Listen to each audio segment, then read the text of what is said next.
Did you know that the central banks are so busy protecting themselves in this next great experiment, and at the same time they're doing that, they're throwing you under the bus? Don't be in the way. Coming up.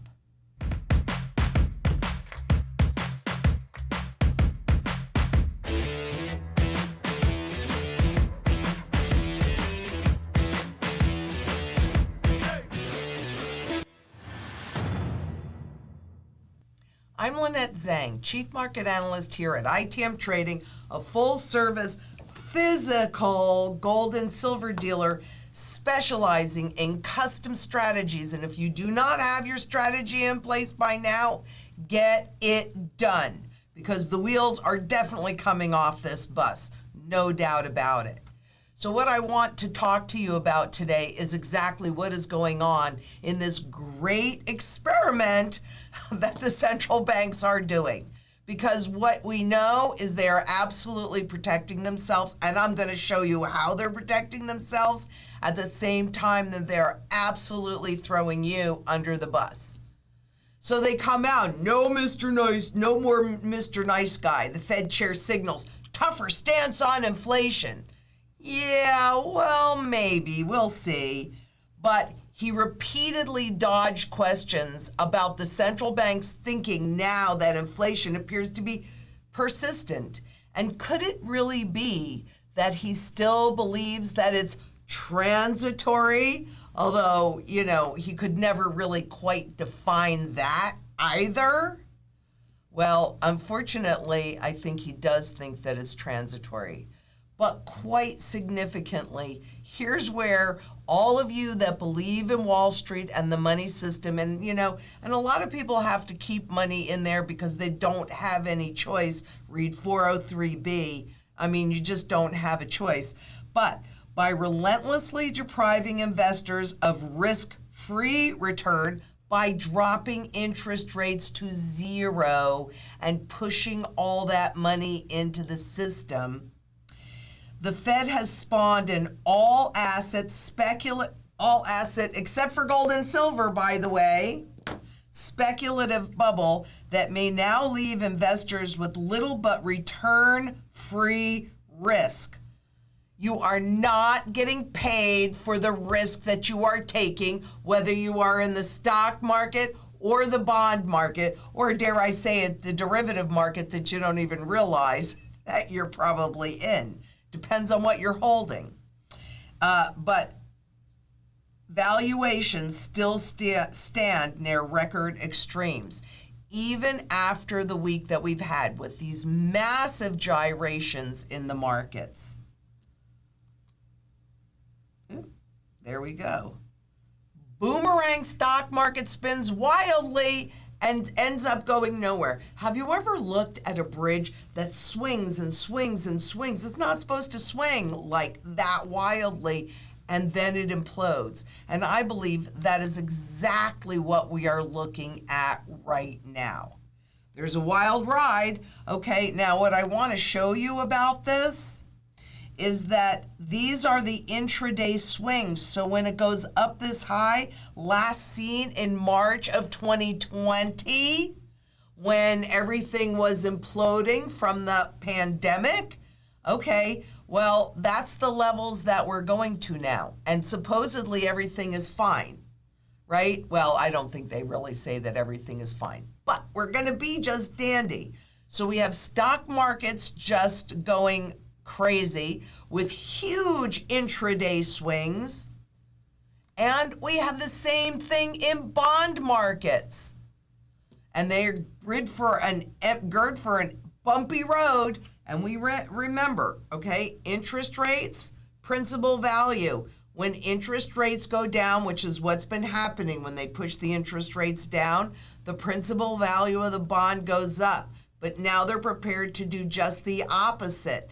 That means that the largest market in the world, the interest rate, the bond market, which is way bigger than stocks, is in for a very bumpy road, just like the stock market is.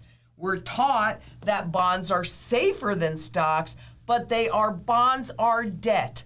They are debt instruments. And the world has been feasting on debt since 2008, and actually before that, but massively really since the crisis in 2008, when the Feds first dropped interest rates to zero and then started pumping all of this liquidity into the market. And the real point of all of this is that the Fed is reminding us that they are telling us that they are going to take the punch bowl away. Big question is, can they really take the punch bowl away? I mean, they're talking about March, right? And here we are. We've just started February. So the big question is, when will everything implode? When will these markets fail? I'm not saying that they won't make different choices like, more QE, more balance sheet. And they're debating right now whether or not they should run off their balance sheet, which means sell the bonds that they have bought and the mortgage-backed securities, which would drive prices up. Remember, okay, interest rates, right? So if they sell, there's more on the market. That pushes interest rates up and the value down. Will they do that? Some think that's better, but it's never been tried before, so we don't really know. Nobody really knows the impact of actually selling these bonds from the Fed's balance sheet. Or will they raise rates, which will have a broader impact on the economy? I don't know. That's the debate that's raging, and it's going to be really interesting to see. Either way, they're talking about tightening. Central banks shift from crisis to support to fighting inflation that they create. I mean, they never say that this is the inflation that we create, but their job is to regulate the rate and speed of the inflation. But when you get down to the bottom line, which is where we are, we're at the end of this experiment. Well, the tools that they created for themselves do not work anymore. And so what have they been doing since 2008? They've been creating all sorts of new tools, but nobody really knows the unintended consequences of those tools. We're discovering them, and the Fed is discovering them, and they are between a rock and a hard place because we have this divergence on a global basis, which I will go into in more depth in another video, and we've talked about it too. In some countries, like emerging markets, they've been raising rates. In other countries, we've been, and actually, when you look across the pond, you've got some key central banks that are like the Bank of England, the ECB, right, and the Fed, and the Bank of Japan, and the Bank of China. These are all key central banks that have been really bloating their balance sheets, trying to make everything look great. This growth in GDP, remember, inflation is in that growth in GDP. And inflation can frequently, on the Fed's book, mimic GDP. So now they have to unwind. Do they have to? No. Here's my personal opinion. I'm going to be right or I'm going to be wrong. Time is going to tell. But I don't think they can unwind these balance sheets. And between the G7s, so these actually what you're looking at here, Fed balance sheet, ECB, and the BOJ, but with the top 7 economies, they have 27 trillion, that's a T with a trillion, in new assets. And it's so hard for me to call that stuff assets, but fiat money assets, let me put it that way. So stocks and bonds that they've bought and put on their balance sheets. Can they sell them? Not if they want the markets to stay floating. And now the markets, whether it's the stock market or the bond market, is starting to strain underneath this and complain about what the Fed is doing. Can the central banks sell? Because when they do, well, that takes away liquidity and drives interest rates up. and principal values down. Can they do that? Personally, I do not think so. But time will tell. Maybe I'm wrong. I don't think I am, but hey, I could be. I'm just human. And I'm not privy to everything. I've just studied this for, on some level, since I was 10 years old. January's Treasury losses were brutal. Brutal, I say. But they may just be the start. Now, what we're looking at here, this red line is the Fed funds rate. And we can see what happened when they started to raise it, just a quarter of a point, a quarter of a point, a quarter of a point. And even before we hit September of 2019, when the repo markets exploded, they were already forced to reduce it, right? They can't do it. They cannot do it. So this black line is the Financial Conditions Index. And you can see that it has gone up a little bit over here, but still very, very loose conditions. And when I say that, I'm going to repeat myself in a slide or two further, but I'm going to tell you why, right? Because when inflation is higher than interest rates, that's still loose conditions.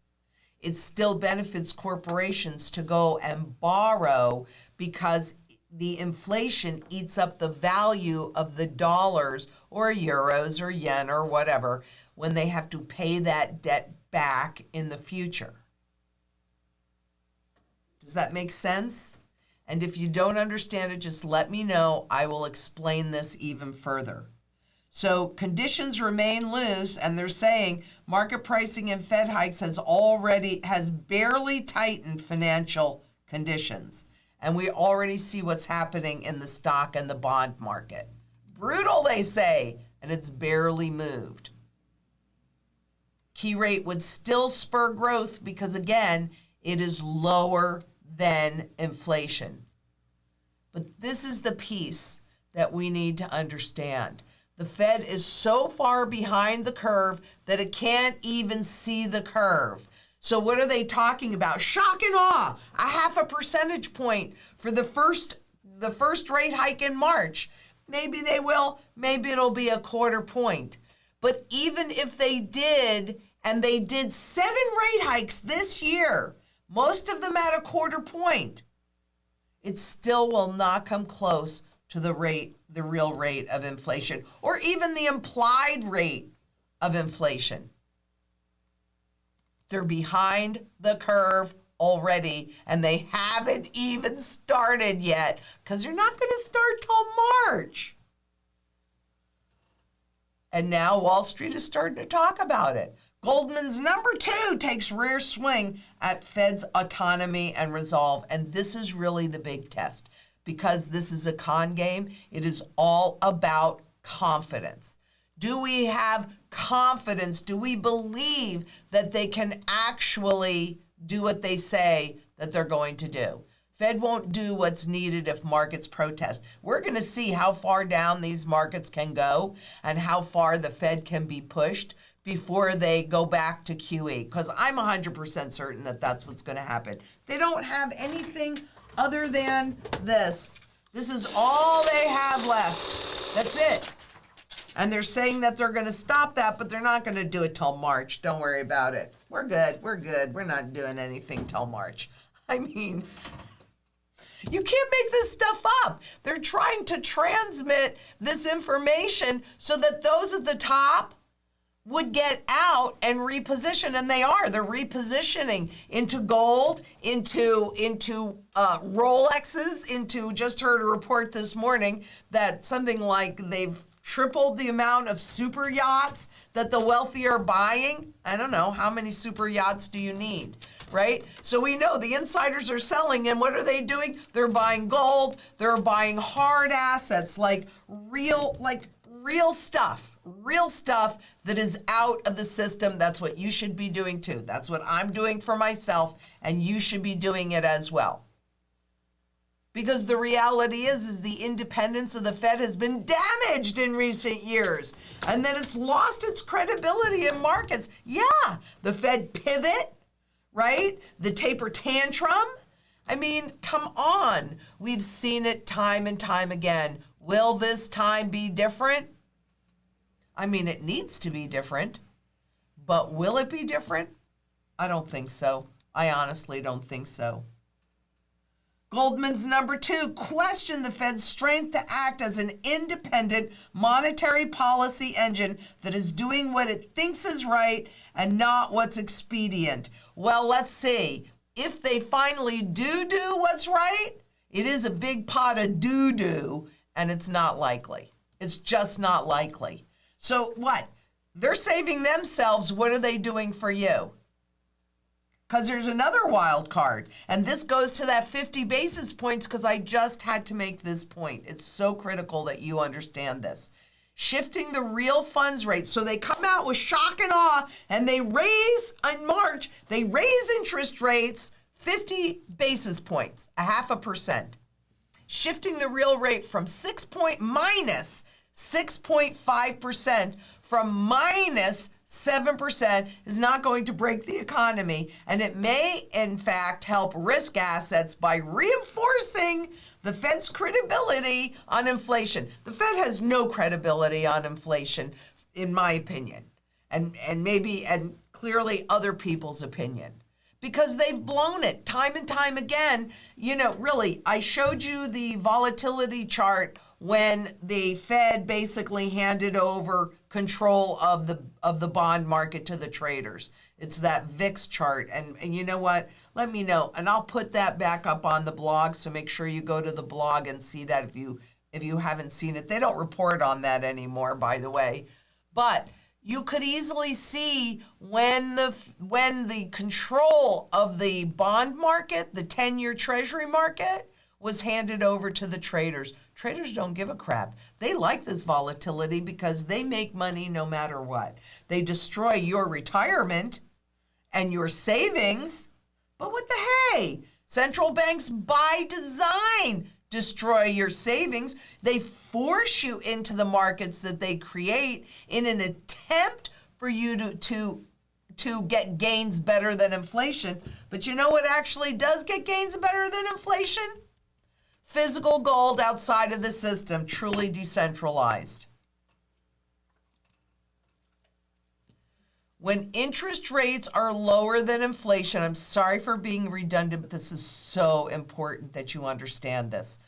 When interest rates are lower than inflation, real yields, that's this 6.5 and this minus 6.5 and minus 7%, real yields will be negative. And though the talk is tough, ooh, yeah, no more Mr. Nice Guy. Oh, garbage.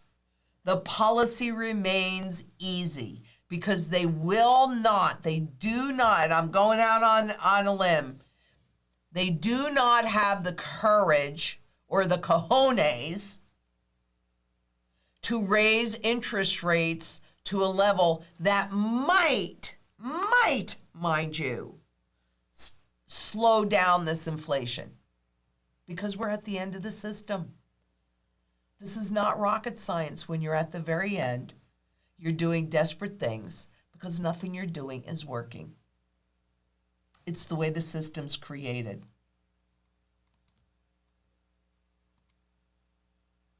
So here are the inflation expectations, because in a con game, we really need everybody to believe what they're saying. But they're losing control of the inflation expectations. And that means that the Fed, the confidence in the Fed is being sorely questioned. And there you go. When the inflation, see, if they can keep the inflation rate about 2%, they rob you, right? Every day you're getting robbed of your work, because that's, you earn money through your work, so they are getting you to work for less and less and less, but you are volunteering it. When it's happening too quickly like it is now, well, guess what? Public notices. And when the public notices, they start to make different choices. They start to lose confidence in the system because even the increase in their wages are not keeping pace with this inflation. And when the public loses all confidence in the system, that is when hyperinflation will become apparent. It's already there. They've put it into the system. They've put it into the stock market, the bond market, the real estate market, the derivatives market. They've put it into all of the debt that has exploded on a global basis. So when the public loses confidence, that's why expectations and confidence are so critical to the central banks, because then the hyperinflation becomes noticeable. And what's also interesting, I love this, U.S. employment cost. So, let's not talk about the fact that the average senior CEO pay is 380 times the average worker, when, gosh, in 1971, it was 20 times, right? But now these employment gains, once you give people raises, can you turn around and take them away? No, inflation is here to stay, and it's going to get worse. But those poor corporations, because how these pay increases may very well hurt some of their profit margins, which, by the way, are like screaming high, right? As we've seen, I've shown you many, many times. So this is dark and it's really hard to see, but what you're looking at here is a record jump in wages and salaries. This bottom line was the highest before going all the way back to 2006 and again 2003 and 2. Well, here you go. Now it's up to here. So you can see that those wage gains are the highest on record at the same time that you've got the employment cost index, because we really don't want to pay anybody more than we have to pay them other than, at the tippy top. The employment cost index is also at the highest that it's been during that same period of time from like 2000. Despite sizable pay increases on nominal terms, inflation is eating away at incomes. Disposable personal income, or after-tax income adjusted for inflation, fell 0.2% last month, the 5th straight decline. And people are starting to notice. Now, generally, if wages are increasing, well, that's good, because then consumers are going to go out and spend more, right? Except when inflation is rising way faster than wages, they just can't do it. Does our central bank understand this? I don't know. Let's take a listen. Thank you, Michelle, and thank you, Chair Powell, for taking our questions. I'm wondering if you can talk to us about any metrics that the Fed uses to assess how inflation affects different groups of Americans, especially lower income earners. And are you worried that the Fed underestimates or can't effectively measure the impact of inflation on some of the most vulnerable households? Thank you. So it's more a matter of, I think the problem that we're talking about here is really that people who are on fixed incomes, who are living paycheck to paycheck. Most of America. They're spending most or all of of what they're earning on food, gasoline, rent, heating, things like that, basic necessities. And so inflation right away forces people like that to make very difficult decisions. So that's really the point. I'm not aware of, inflation literally falling more on different socioeconomic groups. That's not the point. The point is some people are just really prone to suffer more.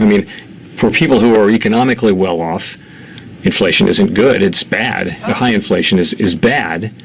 But they're going to be able to continue to eat and keep their homes and drive their cars and things like that. It's more, so that's really how I think of it. Well, that is really how he thinks about it, or he doesn't think about it at all, because you could hear him stumbling through this question. He lives in an ivory tower. He doesn't know what it's like for you and me out on the streets having to deal with this day to day. He can't think about that in any of his policy moves because his job is not to protect you or me. It's to protect the financial institutions and the corporations, because financial banks are just corporations or private corporations. And that's really who he's protecting, is Wall Street, not Main Street. He doesn't have a clue about Main Street. I'm not aware of how that might impact, how inflation might impact socioeconomic groups. Give me a break. He's not my favorite person. But then again, would any of them be? The inflation effect on consumer spending, it's really kind of a little bit hard to see, but consumption actually declines as prices rise. Now, it'll show GDP going up because, hey, if that banana costs you $20 and you got to have a banana because you've got to eat, well, then that goes into the GDP. How convenient. And that's going to be interesting to see. How much has the GDP grown? Has it grown faster than inflation? Because that's a big component. But this is a consumer-driven economy. And if consumers can't consume, or what ends up happening during hyperinflation is whatever income they get, whatever money they have, has to go to the absolute necessities. Food first. Food first. Food becomes the single biggest issue for people. That's why my mantra, that's why I started the farm. I mean, it's so interesting because a lot of people think, oh, wow, that's just great what you're doing on the farm, and isn't that a wonderful thing? But it's why I'm doing it. I'm not a gardener. That's not really, what I'm about. But we need food, water, energy, security, as well as barterability, wealth preservation, because if you're holding fiat money, wealth help you, community to help us get through this together, and shelter. These are all the things that we need to maintain a reasonable standard of living, and you need to get it done. You need to get it done as quickly as possible. And I know people fly to the perceived safety of many assets that really don't help you in a hyperinflationary event. And that's what I know, because that's what I've studied forever. I've studied currency life cycles since 1987. I'm not sure how many people can say that, but probably just a handful or two. And I'm wondering if nominal confusion will finally be masked. I mean, because really, if you had a $5 bill 20 years ago and you got a $5 bill today, well, still $5 bill. Nominally, they are identical. But we all know what that $5 bill would buy you 10 years ago, 5 years ago, a year ago, 6 months ago is vastly different than what it will buy you today. Vastly different. And when they set up this system, they absolutely knew not one man in a million understands inflation. But I hope you do if you've been watching my videos, because it's critical that you understand it now. And I think that really what's happening with inflation running so hot is that nominal confusion is being unmasked, and public trust in government has been declining for a long time, and it continues to decline. When the public loses all confidence in the system, the hyperinflation will become apparent. I think we have already started on the hyperinflation path. I'm not saying that my formulas have confirmed this, but it's what it looks like and smells like and feels like to me, and then time is going to say whether I'm right or I'm wrong. What I find particularly interesting in the gold demand trends for the full year of 2021, central banks added 82% more gold year over year. Do you think they did it with ETFs? Yeah, I don't think so. They did it with the real thing, with real gold. Additionally, global gold reserves are the highest in 30 years. Now, once they removed us from being on the gold standard, well, then they went on a path to really destroy the confidence, public confidence in gold. And they were really, really successful at it because most people don't understand its importance. But it's critically important. Central banks, obviously, 82% more gold year over year and the highest global gold reserves in 30 years. What is that telling you? Not only that, but the base of buyer is broadening out. Where we had developed markets, now not the US as far as I can tell, but developed market central banks among notable buyers. I think these central banks know full well that they have lost control of inflation, I know they know, that we are at the end of the system. Is the next system ready to transfer us into? We're about to find out because remember, we've got the LIBOR, that interest rate benchmark, transition into SOFR, the new one that doesn't really work very well, coming up in 2023. 2022 should be, until we hit 2023, the most interesting year that I have personally ever lived. I don't know how you feel about it, but I feel okay because I have protection. And you need protection too. I like my gold. I like my silver for barterability. It's outside of the system. It is decentralized. And most of all, it is invisible. So, let's see, there's one more piece on here. Central banks are buying gold, and frankly, so should you. You do what the smartest guys in the room are doing for themselves. And who knows more about money than central banks? So just follow me on Instagram at LYNETTE ZANG and on Twitter at ITM Trading _Zang. Do not be fooled by imposters. Those are the only official Instagram and official Twitter. But if you like this, please leave us a thumbs up and leave us a comment. It helps that spread, and this word needs to spread. Share this video with anyone that you care about, and make sure that if you don't understand, watch it more than once and let me know so that I can do 101s and give you what you need to understand this, because my goal really is to translate financial noise into understandable language so you can make educated choices that puts your best interest first. If you don't have a strategy yet, click that Calendly link below. Get with one of our consultants. Get your own strategy in place. And until next we meet, please be safe out there. Bye-bye.